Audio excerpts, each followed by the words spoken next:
Okay. Ma'am, dito ho kasi sa figures na lumabas, 26%, 26.5% of the entire population, ang masasabi natin may hirap talaga, or kasama sila dun sa below the poverty threshold, base ho, meron na ho bang figures din na ibinigay itong NSCB na ito yung cut-off pagka ang family income on a yearly basis is something more or less like this, sila ho'y pasok pa rin dun sa tinuturing natin sa kasalukuyan na mga mahihirap na pamilya, ma'am?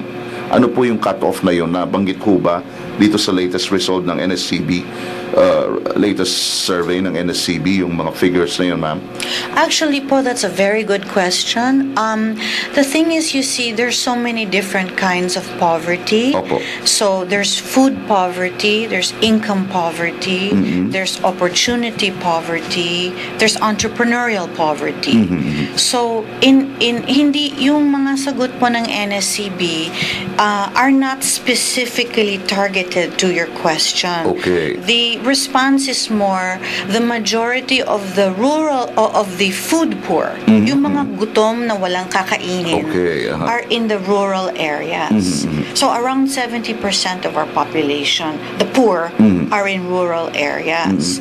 Ngayon po, yung income poor, yung walang pera na pangbili ng pagkain, yun po more centered on urban areas. I see, okay. So, iba-iba po ang mga kailangang Iba-iba yung barometers nila, ika nga. Yeah. And income is just one of them. Yes. Okay. So, I'm sorry to interrupt, but for example, all the targets of the government have to be based on the specific type of poverty that you need. Okay. If, for example, you're educated and you unfortunately are underemployed and don't have a job, ang target sa kagaya mo, mas microfinance, micro-equity oriented. Yan ang tinatawag po nating opportunity poor. Pero yung talagang gutom, di syempre yung priority dyan, mahanapan ng paraan para mabigyan ng pagkain. Yes. Okay, so iba-ibang factors to consider in determining, ika nga, kung sino ang kabilang dun sa figure na yun na 26.5% of the entire population. Opo. Yes. At ano-ano, Asek Shahani, yung mga ginagawang programa or priority projects ngayon ng NAPSI to identify these very specific needs para matarget talaga natin yung mga pangangailangan ng mga kababayan natin na nasa poverty, considered as poor people or nasa below the poverty threshold. Alam niyo po, yung NAPSI is an oversight and coordinating body. So, we actually don't have programs. We monitor other agencies' programs. We do have projects of our own, like we have Sagana sa Tubig para sa Lahat, where we try to provide water for waterless municipalities, and we do that in coordination with DOH. We're helping also DOH with respect to PhilHealth. We are very concerned about asset reform, so we also coordinate with DAR. We are very interested in kasi ang karamihan ng mga mahihirap among the farmers in the Philippines are in the coconut farming areas. So, ang pinag-aaralan po namin, ano ang mga pwedeng maging alternative products na pwedeng ma-produce sa mga areas na ito para makabigay po ng income sa mga coconut farmers. So, marami ho kaming ginagawa.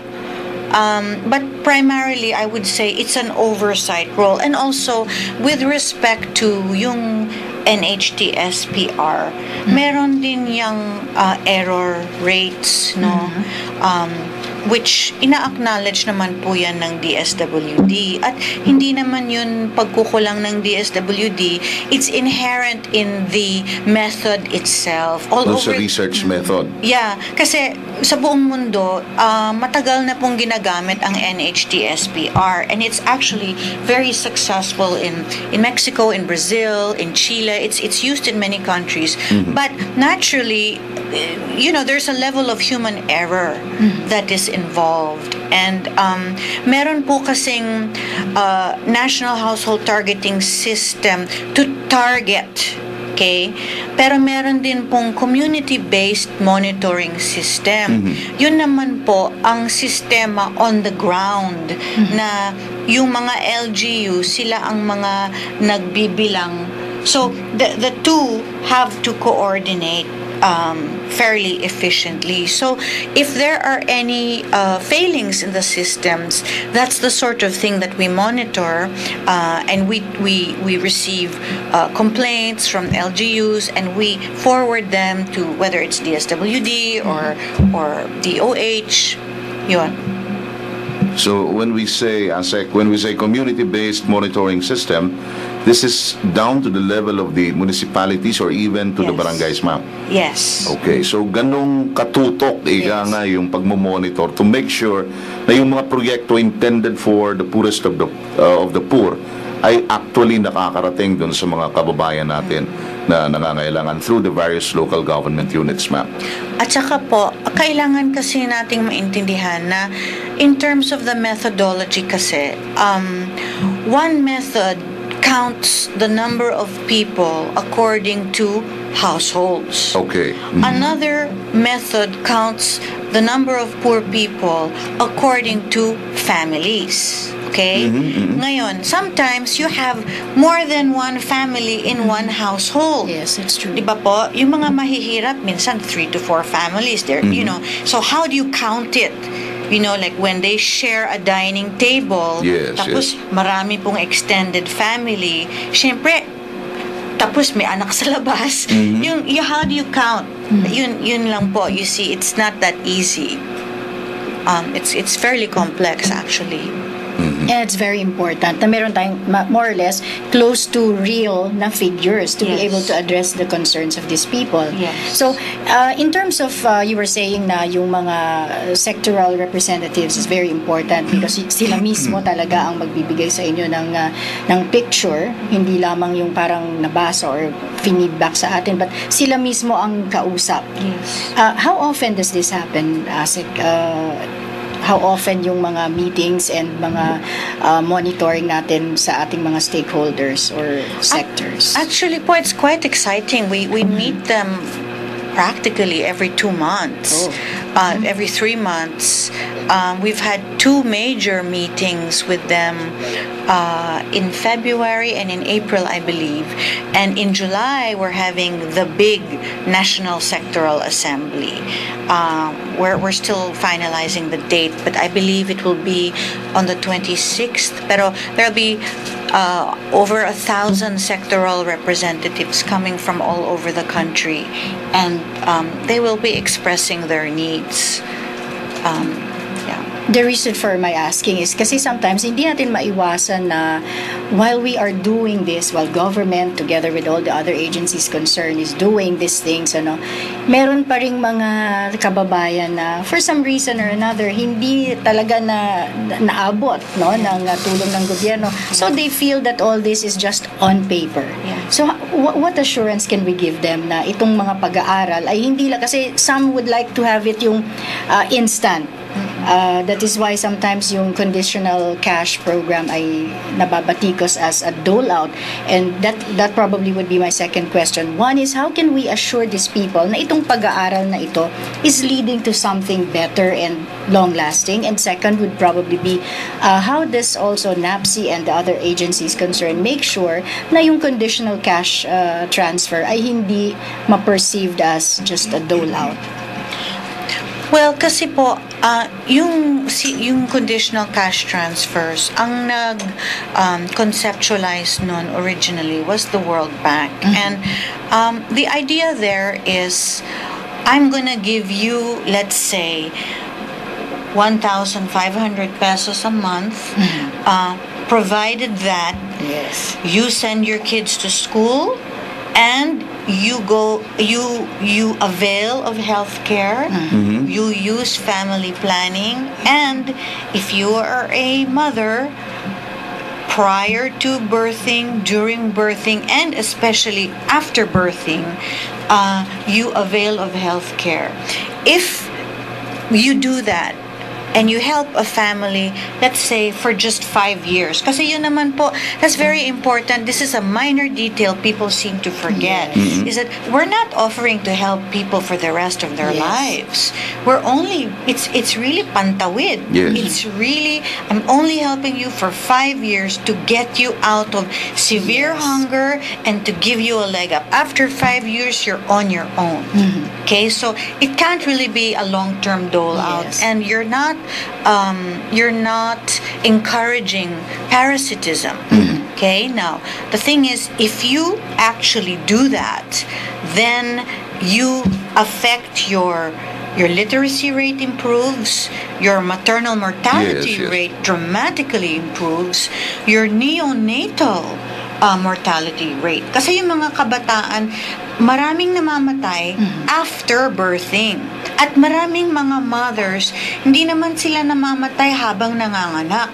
Pero yung nagkaka-sepsis po sila, nagkaka-infection sila, kasi parang nasa kultura natin na babae lang, anyway, nanganak na, nandun na yung manghihilot, o sige, okay na, o bahala na kayo dyan. But actually, that's when the infection sets in, you see? So, you can affect all of those rates. Now, to answer your first question about the people who might be frustrated, well, there are about 20% invisible poor in the country. And what that means is, yung mga hindi po na-re-register for various reasons, like informal slum dwellers, or yung mga sakadas, yung nagmo-move around so much, o yung mga talagang nakatira lang sa mga street kids. You know, there are large groups of people who, for one reason or another, are not registered in any system. They move from one place to another. Yeah, and so that, I mean, we are definitely, that's a challenge for us. It's a priority for us, but it's something that, you know, we have to figure out, really, ways in which to capture accurately those numbers. I see. I mean, just imagine the expense, no? Let's say there are 6 million families being covered, let's say, hypothetically, by NHTSPR, and you're Juan de la Cruz, and you live in Asingan, Pangasinan, and you decide you're going to move your family to Ilocos Norte, and you didn't tell your mayor, and you didn't tell anyone, you just lost your job, at you moved to Ilocos. Eh di, mali na yung data sa sistema, di ba? And wala namang pong, and this is something we have to really address, yung when you move from A to B, there's got to be, not that Big Brother is watching you, not that the government is keeping an eye on you, but there's got to be a way, and it becomes very expensive, and sometimes the government doesn't have the money to keep updating the system po. So we do have a lot of struggles, but we're really trying our best. Yeah. Okay. At least nakikita natin, ASEC, na yung efforts ng pamahalaan, ng iba't ibang government agencies being coordinated by NAPSI ay nandyan to make sure na unang-una tama yung mga data ng mga kababayan natin kailangan matulungan, and yung binabanggit nyo rin kanina, ASEC, na to make sure na yung tulong nakakarating dun sa intended beneficiaries na tinatarget talaga ng mga tulong na ito. And I do understand na marami ng mga success stories din sa mga kababayan natin down to the grassroots level. Hindi lang yung level ng mga individual, kundi yung mga nag-grow yung mga communities nila. At naaalis na ika nga dun sa kahirapan itong ganitong mga communities through government intervention, ASEC. Magbigay nga kayo, ma'am, ng ilang mga update din, like in Southern Philippines, I understand maraming ganitong mga success stories, ASEC.